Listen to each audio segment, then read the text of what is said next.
우리가 하나님 앞에 말씀을 받는다는 것 참 기쁜 날입니다. 기쁜 시간입니다. 왜냐? 사람은 떡으로만 사는 게 아니에요. 하나님의 말씀으로 살기 때문입니다. 그래서 진정한 가나안 신자의 라이프 스타일, 첫째는 악인의 길을 쫓지 않으며 죄인의 길에 서지도 않고 오만한 자리에 앉지도 않는 사람이라고 했습니다.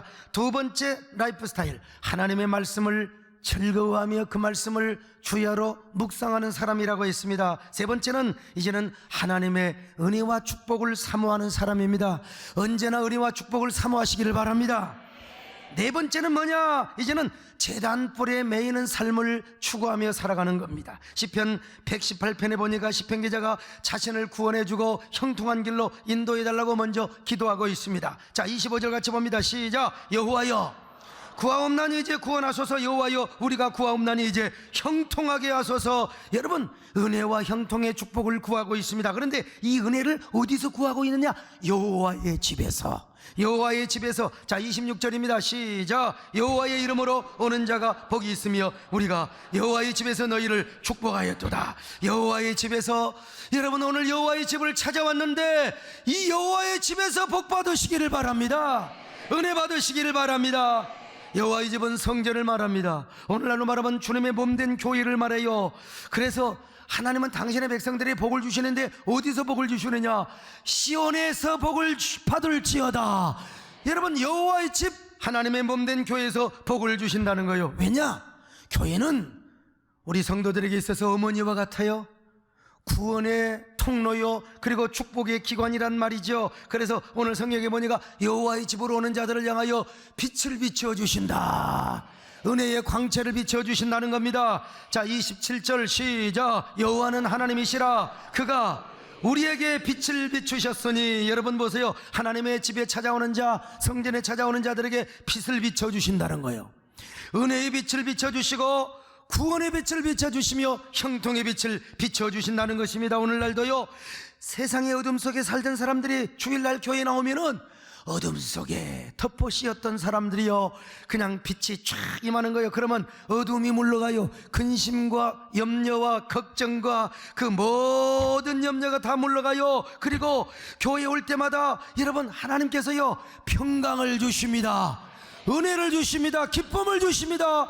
그리고 평안을 주시는 거예요. 가슴이 뭉클합니다. 아, 하나님의 은혜의 광채를 받기 때문에 그래요.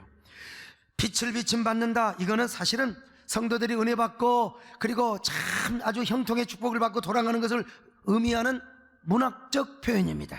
우리 하나님이 지금 뭐 서치라이트로 비치는 게 아니에요. 그러나 영적으로, 여러분, 영적으로 우리 눈에 보이지는 않지만 은혜의 광채를 비춰주고 있습니다. 다 염려하고 걱정하는 여러분이요, 여러분, 그러나 그 염려와 걱정이 오늘 하나님의 말씀과 은혜의 빛을 통하여 다 물러나가 버리시기를 바랍니다. 아무리 깜깜한 밤이라도 다 불 켜놓으면 환하는 것처럼 말이죠. 자, 그런데 성도들이 교회 와서 은혜를 받고 예배를 드리고 하나님의 빛을 받는다고 하는 것은 여러분 얼마나 좋은지 알 수가 없어요. 이거야말로 세상 근심과 걱정이 다 사라지게 되는 거요. 내 속에 있는 우한, 염려, 걱정요, 이거 다 주님의 광채를 비추면은 이것이 다 물러가게 되어 있어요. 그러니까 우리 마음속에 뭐가 와요? 행복이 넘칩니다. 평안이 넘쳐요.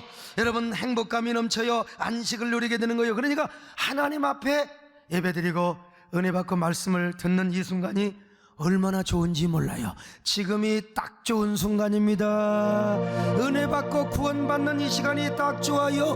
구원받고 은혜 받은 지금이 딱 좋아.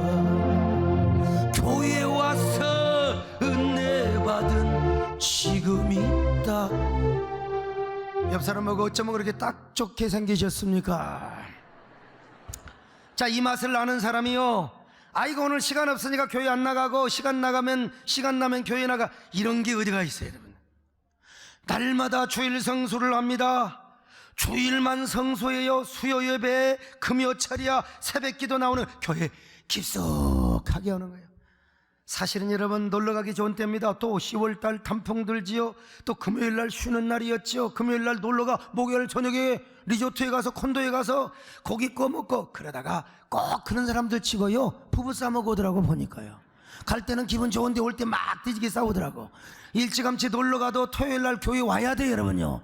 집으로 와서 교회 오는 것이 신상이 편한 줄로 믿습니다. 이런 시편 기자가 마침내 이런 청유를 하고 있습니다. 이제 자신도 제단불에 메어달라고 말이죠. 행여나 자신의 제단으로부터 멀어질까봐, 혹시라도 몸된 교회로부터 멀어질까봐 자신을 밧줄로 제단불에 꽁꽁 메어달라는 것입니다. 행여 자기도 여러분요 또라이 기질이 발휘되면은 광야 신자나 애굽 신자가 될 수가 있어요. 그래서 나도 모르게 안 나가 신자, 세상에서는 가난 신자라고 하는데 안 나가 신자가 될까 봐서 아예 주여 나를 주의 제단에 꽁꽁 묶어주세요. 교회에다가 저를 꽁꽁 묶어주시기를 바랍니다. 자 27절을 보시겠어요? 시작. 여호와는 하나님이시라. 그가 우리에게 빛을 비추셨으니 밧줄로 절기 제물을 제단불에 멸지하다. 여러분, 시편 기자는 번제물과 자기를 일치시키고 있습니다. 아니면 번제단의 제물을 의인화시켜서, 그래서 이스라엘 백성들은요 절기가 되면은 예루살렘으로 갑니다. 그리고 성전에 나가서 번제물을 드리지 않습니까? 구약에서 주로 구약에서 번제단의 짐승을 제물로 태워서 여러분 드리지 않습니까? 그런데 제물에 각을 떠서 딱 이게 제물을 드리다 보면은 이놈의 불이 너무 세, 불이 너무 싸가지고 말이요, 우리 가끔 그 숯불갈비 먹으면은 어떤 주책 없는 고기가 톡 튀겨가지고 여러분 이 입으로 탁 붙어 얼마나 뜨거운지 몰라. 기름이 딱 튀겨가지고 손으로 딱 뜨거워 그래요. 그런 것처럼 불이 너무 싸면은 이 고기가 튀겨나갈 수 있어요. 그래서 이 하나님 앞에 그러면 온전하게 제물을 드릴 수가 없거든요. 그러니까 절기 때 드리는 제물은 번제단에 밧줄로 꽁꽁 베어 놓아야 한다는 것입니다. 그런 것처럼 제물을 드리는 자신도 하나님 나를 제단에다 꽁꽁 묶어주세요. 제물이 번제단에 타다가 튀겨나가지 않도록 밧줄로 번제단에 메어놓은 것처럼 내 영혼을, 나의 신앙을, 나의 인생을 주의 제단불에 꽁꽁 베어 놓으시기를 원합니다. 절대로 자기 역시 하나님의 제단을 떠나 살지 않도록, 하나님의 성전을 떠나서 살 수 없도록 자신을 번제단불에 꽁꽁 묶어 놓으라는 것입니다. 무엇 때문에 그렇게 해달라고 했을까요? 하나님의 제단에 자신을 제물로 드리는 걸 최고의 영광으로 알기 때문입니다. 여러분, 제단에 매여서 사는 삶이 너무나 황홀했기 때문에, 제단에 속한 삶이 항상 황홀했기 때문에, 그래서 나를 제단불에 메어 놓으시기를 바랍니다. 오늘날로 말하면 우리도 성령의 은혜의 밧줄로 교회에다가 꽁꽁 묶어달라는 것입니다. 행여라도 내가 교회를 떠날까 봐서, 행여라도 내가 우리 교회를 떠날까 봐서, 여러분 우리가 어떻게 하나님 떠나서 삽니까? 솔직히 어떻게 여러분 하나님의 품을 떠나서 살아갈 수가 있어요. 그러나 내 마음 나도 모를 때가 있습니다. 그렇게 은혜 받고 봉사할 때는 좋았는데 2차 금식 나도요 불평이 생기는 거야. 또라이 짓을 나도 해요, 나도 모르게. 그래서 우리가 교회 가졌고 우리 목사님이 좋았는데 이따 금씩 하나님께 원망을 하고 막 교회가 부담스러워요. 그리고 그렇게 좋았던 소목사가 이상하게 싫어요. 지금 고개 숙이고 있는 사람 그럴 가능성이 있어요. 여러분, 내 영혼이 병들면 그런 겁니다. 여러분, 내 영혼이 병들면, 시험 들면 그런 거예요. 그래서 만에 하나라도 내가 하나님을 떠나고 교회를 떠나고 목사님을 향하여 등 돌리지 않도록 아예 나를 밧줄로 꽁꽁 묶어 놓으라는 것입니다. 여러분, 아무리 흘려놓은 진돗개, 우리 교회 6개월을 훈련시켜서 이 순놈의 개를 기도원에 매놨더니 이놈의 개가 밧줄을 끊고 그냥 도망을 가버렸어요. 왜? 발전기가 되어가지고. 아무리 훈련시켜놔도요 발전기 또라이끼가 오면 진돗개도 도망가는 걸 봤어요. 잘 도망갔습니다. 영원히 돌아오지를 않았어요. 왜 그런 줄 아세요? 개장사한테 잡혀서 틀림없이 보신탕으로 아마 갔을 거예요. 잘 나갔어요 이놈의 자식. 여러분, 만에 하나라도 내가 하나님을 떠나고 교회를 떠나고 목사님을 향하여 등 돌리지 않도록 나는 그냥 가죽 밧줄이 아니요 쇠사슬로, 은혜의 사슬로 나를 꽁꽁 묶어 놓으라는 것입니다. 여러분, 누가 이런 기도를 한 줄 아세요? 광야 신자 하지 않습니다. 애굽 신자 같은 사람들 하지 않습니다. 복이 있는 사람, 진정한 가나안 신자만 그런 기도를 하는 거예요. 주여, 이 정도 은혜의 밧줄로 꽁꽁 묶어 주시옵소서. 세대의 번제단에 묶어 주시옵소서. 시냇가에 심겨 주시옵소서. 그래서 자손 대대로 복을 받게 하여 주시옵소서. 여러분 어찌 세된 분이겠습니까? 어느 교회를 다니든지 오늘 방송을 듣고 보고 오늘 은혜 받는 성도들, 나는 내 교회 번제단 뿔에 꽁꽁 묶여야 되겠구나. 여러분, 이것이 진정한 가나안 신자의 라이프 스타일이라고 하는 것입니다. 이러한 삶을 시편 2편에서는 뭐라고 하느냐? 물가에 심기운 나무라고 아주 문학적 표현을 하고 있어요. 자, 시편 1편 3절이요 시작. 그는 시냇가에 심은 나무가 저를 따라 열매를 맺으며 그 잎사귀가 마르지 아니함 같으니 그가 하는 모든 일이 다 형통하리로다. 여러분, 시편 1편은 가나안 신자에 대한 이 라이프 스타일을 아주 정감 어린 이미지 그리고 상징을 사용하여서 표현하고 있습니다. 그런데 시편 118편은 가나안 신자에 대한 직설적이고 구체적인 표현을 하고 있습니다. 자신을 번제단 위에 있는 제물과 일치시켜서 자신도 제단불에 꽁꽁 매어 주기를 지금 청유하고 있습니다. 얼마나 아름다운 청유의 기도입니까?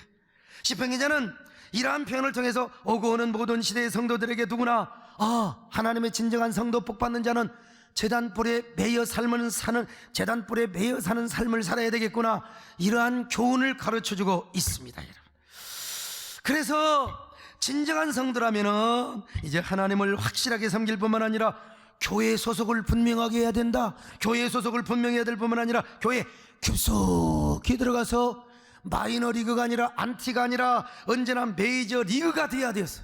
그래서 언제나 헌신하며 봉사할 것을 교훈하고 있습니다. 여러분, 깨달으시기를 바랍니다. 오늘 이 말씀이 여러분에게 은혜가 되시기를 바랍니다. 도전이 되시기를 바랍니다. 생명이 되시기를 바랍니다. 행여라도 나는 바람의 겨와 같은 삶을 살지 않으리라. 나는 그런 교회 생활을 하지 않으리라. 바람 부는 대로 물결 치는 대로 교회 소속 없이 오늘은 이건 내일은 저 교회. 여러분, 이게 불쌍한 사람들이 아니겠습니까? 아예 그러지 않다가 그러다가 저기 어디 커피숍에 가서 혼자 산에 가서 내가 묵상하고. 여러분, 이게 신앙생활입니까? 교회 깊숙이 들어와서 하나님을 성심으로 섬기시기를 바랍니다. 중심으로 내 영의 하나님을 기뻐하시기를 바랍니다. 하나님을 노래하며 찬양하시며 정말 봉사하는 교회 생활을 하시기를 바랍니다. 그런데 오늘 우리는 이 말씀 안에 담겨있는 축복의 비밀을 더 조여낼 필요가 있습니다. 구약에서 성전에 들어가면 번제단이 있네. 번제단에 네 뿔이 있어요. 뿔. 그것은 구원의 뿔이요 축복의 뿔을 의미합니다. 오늘날 교회의 권위와 예배와 말씀의 권위, 그리고 강단과 주의정의 영적 리더십의 권위를 교훈해 준다고 할 수 있습니다. 그러므로 신앙생활하면서 여러분, 하나님을 들이받지 마시기를 바랍니다. 원망스러워도 참으시기를 바랍니다. 어떤 경우도 교회를 대적해서는 안 됩니다. 예배를 방해하거나 말씀을 대적해서 안 돼요. 여러분, 번제단 뿔을 공격하면 누구나 쥐가 받으면 죽어요. 머리가 깨져요. 번제단의 뿔을 공격하거나 대적해서 잘 되는 사람 하나도 없습니다. 여러분, 그것은 하나님을 대적하는 것이요, 이거야말로 최고의 교만이고 오만이라. 반대로 가서 어떤 죄를 지어도 번제단을 잡고 용서를 구하고 아부를 떨면, 애원을 하면 용서받았어요. 그래서 구약의 성경을 보면 아무리 사람을 죽인 사람이라 하더라도 거기 가서 번제단의 뿔을 딱 잡으면 어쩔 수가 없어요. 제사장이 와서 속죄제를 드려줍니다. 그리고 그를 향하여 죄를 선포해 주는 식으로요. 그대의 죄가 용서를 받았다고. 그러면 누구도 어떻게 할 수가 없습니다. 열왕기상 1장에 보면 아도니아가 솔로몬을 반역하고, 여러분, 이거 솔로몬 입장에서 볼 때는 잊혀 죽일 놈입니다. 여러분, 아니 다윗이 솔로몬에게 왕위를 물려주려고 하는데, 아니 지가 요압을 불러다가 아비아다를 불러다가 스스로 아도니아 만세. 여러분, 얼마나 이 밧세바가 불안했으면은 그 다윗에게 가서 그냥 다짜고짜 일렀겠습니까? 그래서 다윗이 나단 선지자를 시켜서, 자, 그러면 솔로몬에게 왕위의 기름을 부어라. 아도니아가 여러분요, 얼마나 겁이 나버렸는지 거기에 동참했던 사람들이 해외로, 애국으로 다 도망가 버리고, 아도니아는 어디로 도망갑니까? 이놈이 살려고 저 하나님의 성전에 들어가서 쥐새끼처럼 저 번제단의 뿔을 잡고 있는 것입니다. 여러분, 그때 솔로몬이 왕에 앉아 아도니아를 잡아들이라고 그냥 전국에 수혜령을 내놓는데 없어요. 보니까 쥐새끼 같은 놈이 거기 가서, 여러분, 쳐 죽일 놈이요, 역적이요. 우리나라도 영모는 용서할 수가 없어요. 그런데 이 아가 빠진 놈이 가서 번제단의 뿔을 잡고 있다 이 말이죠. 솔로몬도 어쩔 수가 없어요. 그래서 그를 살려줬습니다. 여러분요, 하나님의 명령이니까. 자, 열왕기상 1장 50절 53절 시작. 아도니아도 솔로몬을 두려워하여 일어나 가서 제단불을 잡으니 어떤 사람이 솔로몬에게 말하여 이르되 아도니아가 솔로몬 왕을 두려워하여 지금 제단불을 잡고 말하기를 솔로몬 왕이 오늘 칼로 자기 종을 죽이지 않겠다고 내게 맹세하기를 원한다 하나이다. 그가 와서 솔로몬 왕께 절하매 솔로몬이 이르기를 내 집으로 가라 하였느니라. 이렇게 제단불은 구원과 용서의 능력을 가지고 있었습니다. 그런데 이 제단불은 동시에 축복의 뿌리기도 했습니다. 오늘날도 마찬가지입니다. 오늘날도 하나님의 제단과 교회를 공격하는 사람은 반드시 망하거나 죽습니다.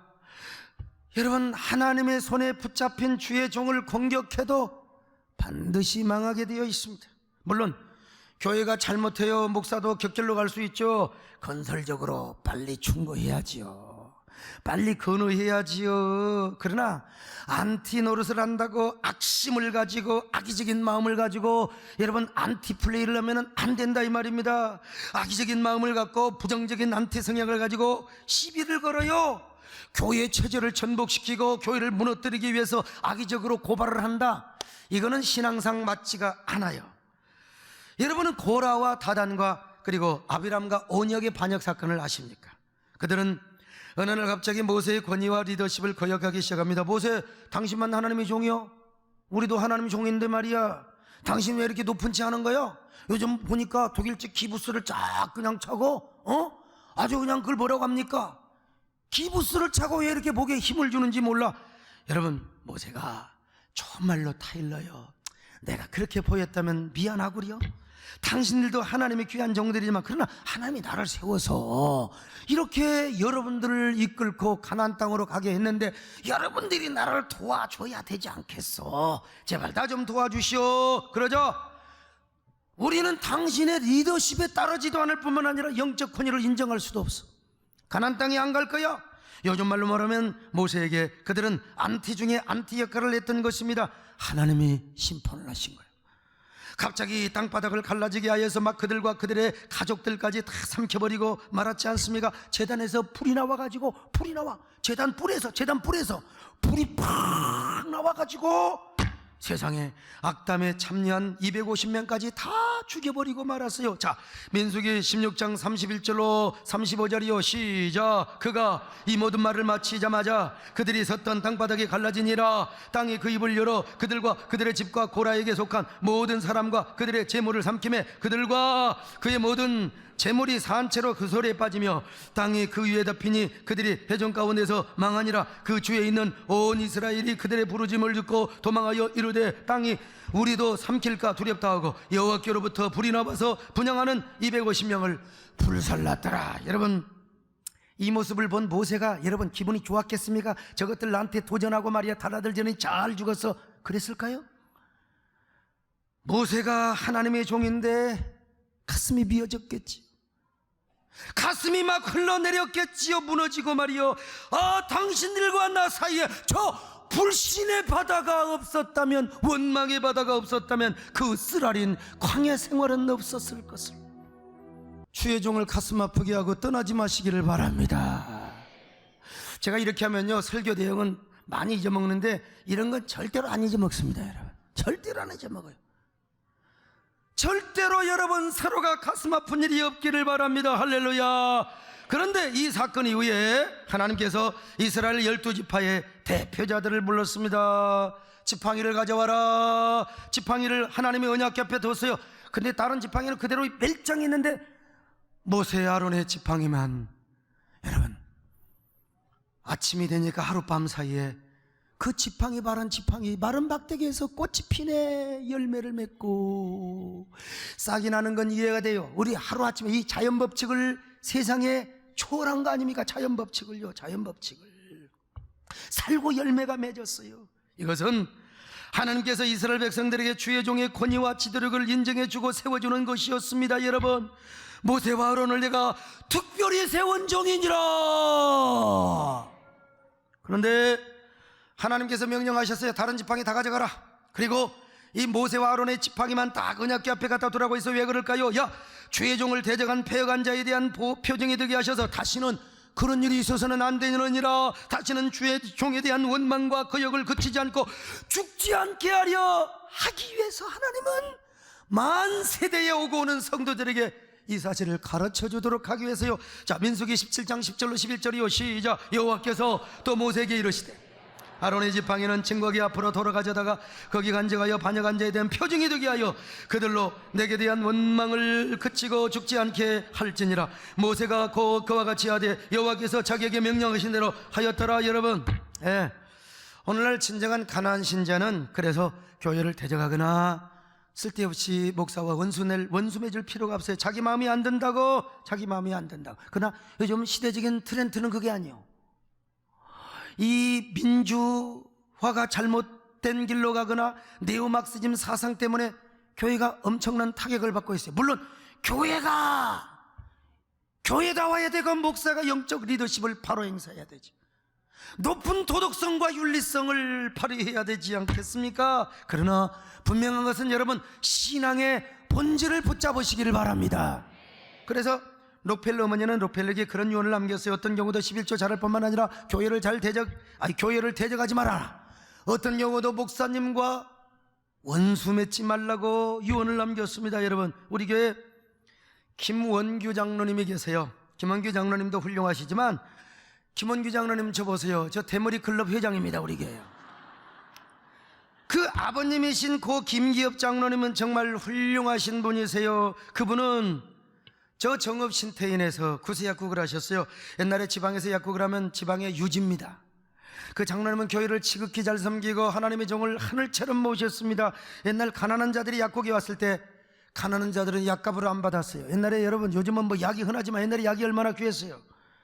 그래서 그 지역에서 성자 같은 장로님이라고 소문났습니다. 그런데 그 장로님이 살아생전뿐만 아니라 돌아가실 때 자녀들의 손을 붙잡고 이런 유언을 남기셨어요. 너희는 무슨 일이 있어도 교회를 공격해서는 안 된다. 어떤 일이 있어도 주의 종과 다투어서는 안 된다. 교회를 잘 섬기고 주의 종을 하나님처럼 섬겨야 된다. 어떤 경우도 하나님과 목회자와 원수 맺지는 말아라. 하나님의 종과는 원수 맺지 말아라.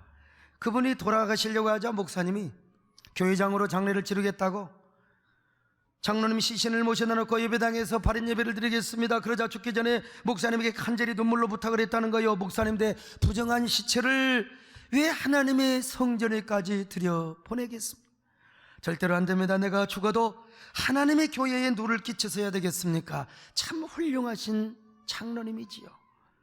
그렇다고 또 나는 또요, 우리 장로님들요 청개구리 돼가지고 우리 목사님 죽을 때 절대로 교회당 안으로 데려오지 말자, 또 그런 사람이 없기를 바랍니다. 그래서 우리 이 아버님의 유언 때문에 우리 김원규 장로님도 새해된 제단불에 꽁꽁 매여 살면서 어쩔 때는 나한테 섭섭한 마음도 있었겠지요. 그러나 어떻게 목사가 10번 잘해주고 다 잘해줄 수 있습니까? 장로님들도요, 한 번 좀 섭섭하면 섭섭함이 남을 수 있어요. 그래도 새해된 제단에 꽁꽁 묶여서 우리 김원규 장로님 저한테 끽소리도 못한다는 사실을 여러분 아십니까? 여러분요, 우리 장로님들도요 가끔 저한테 섭섭한 마음이 있을 것입니다. 어제도 우리 전봉충 장로님이 한동안 목사님에게 섭섭한 마음이 있었는데요, 목사님 너무나 존경하고 지금 제가 사랑합니다, 기도합니다. 섭섭하면 어떨 겁니까? 그래도 참아야지요. 내가 어떻게 맨날 잘합니까? 여러분요, 주의 제단 위에 꽁꽁 묶여서 여러분 사는 것이 축복이고, 그리고 할 수 있으면 장로님들 원수 맺고 살지 맙시다. 할렐루야. 여러분들 아멘 안 해도 돼. 지금 전양반들이 아멘 해야지. 여러분, 다른 교회는 어지간히 막 그냥 주일날 교회에서 이러면요 목사가 쫓겨납니다. 여러분, 저 쫓겨나지 않도록 기도해 주시기 바랍니다. 여러분. 오늘날도 진정한 가나안 신자는 교회를 대적하지 않습니다. 주의 종을 대적하지 않습니다. 자기가 다니는 교회를 자랑합니다. 자기가 섬기는 목회자를 존경하고 홍보하고 다녀요. 만나는 사람마다 믿고 만난 내 하나님의 은혜를 소개한다 이 말이요. 열심히 전도하고 다니며 내 교회와 우리 목사님을 자랑하고 다니는 거예요. 나 그래서 우리 김원규 장로님 고향 갔을 때 아버님 묘소 한번 갑시다. 그래서 묘소도녀가 다녀온 적이 있어요. 여러분, 짧은 인생을 사는 우리가 칭찬하고 격려하기도 바쁜데, 여러분, 나 여러분들 진짜 기도해도 이 사람 기도하면 이 사람 생각이 나고, 그래서 싸잡아서 기도하는 거예요. 싸잡아서 우리 교인들 다. 그런데 기도하기도 바쁜데 무슨 원망과 퇴적을 하는 삶을 살아. 전도하고 하나님 복음 전하기도 바쁜데 어떻게 흉보고 말이요 비판하고 공격하고 자라는, 여러분, 하나님의 은혜를 자랑하고 다니시기를 바랍니다. 교회를 자랑하시기 바랍니다. 주의 종도 자랑하시기를 바랍니다. 오늘 전도 작정을 할 때 여러분요 힘을 내서 하시기를 바랍니다. 근데 레위기나 민수기를 보면은 실제로 절기의 제물을 밧줄로 제단 불에 꽁꽁 베라는 명령은 없습니다. 또 랍비들의 문헌을 보면은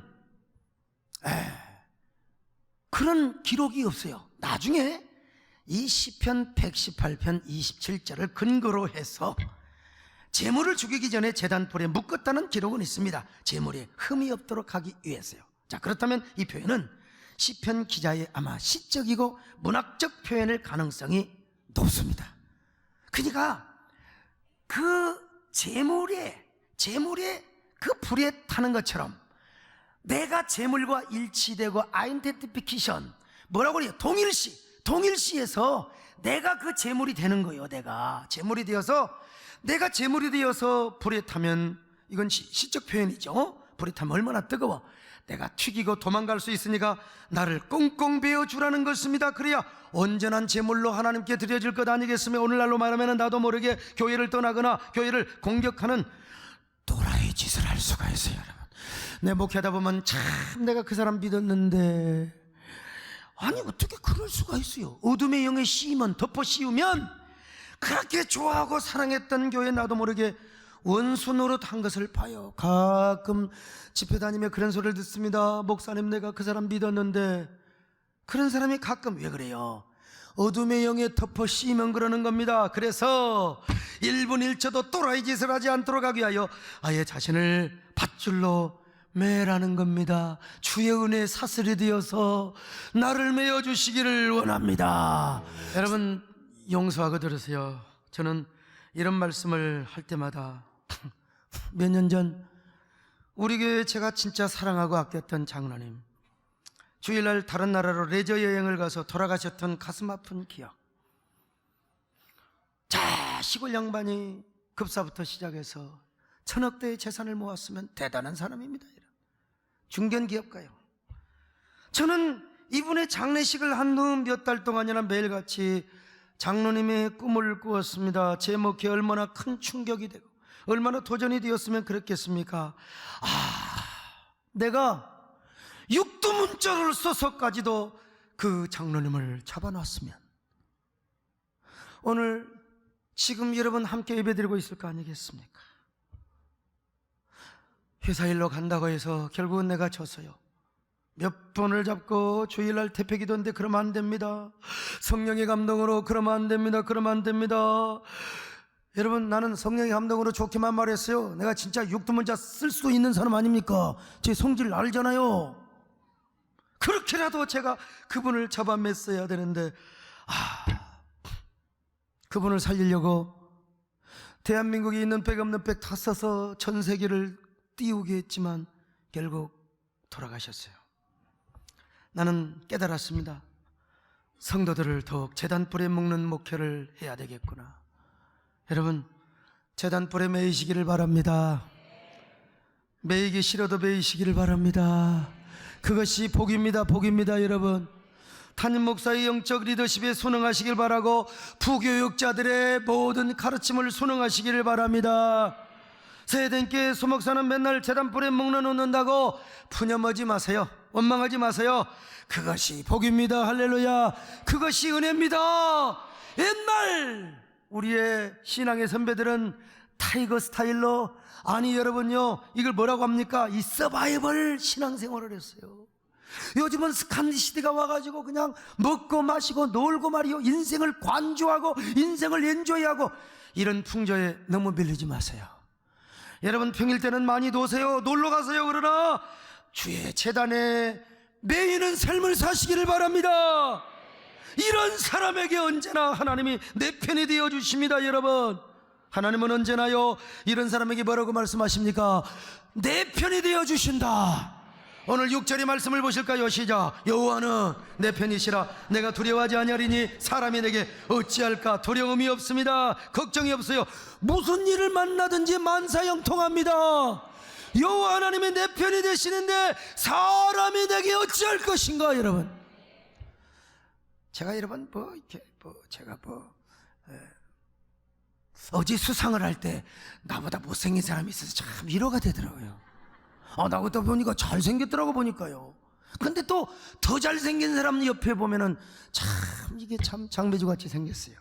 그래도 여러분, 제가 설교할 때 주눅들지 않고 하나님 일할 때 이거 하나님이 의협심을 가지고 무슨 일을 하든지 제가 담대하게 하는 이유는 뭐냐? 저는 지금까지 집에서 예수 믿고 홀로 나오면 그 순간부터 나는 지금까지 항상 하나님이 내 편이 되어주신 것 같아요. 제단불에 매여서 내가 하나님 편이 되면 하나님은 언제나 나의 편이 되어 주셨습니다. 여러분, 제단불에 매이시기를 바랍니다. 제단불에 꽁꽁 매여서 하시기를 바랍니다. 이것이 진정한 가나안 신자의 라이프 스타일입니다. 이렇게 사시기를 축원합니다. 하나님 아버지 고맙습니다. 언제나 나를 제단불에 꽁꽁 매여 주시옵소서. 주여, 그래서 복을 받고 승리하는 삶을 살게 하여 주시옵소서. 가나안 신자로 살게 하시기를 바라오며 예수님의 이름으로 기도드립나이다. 아멘.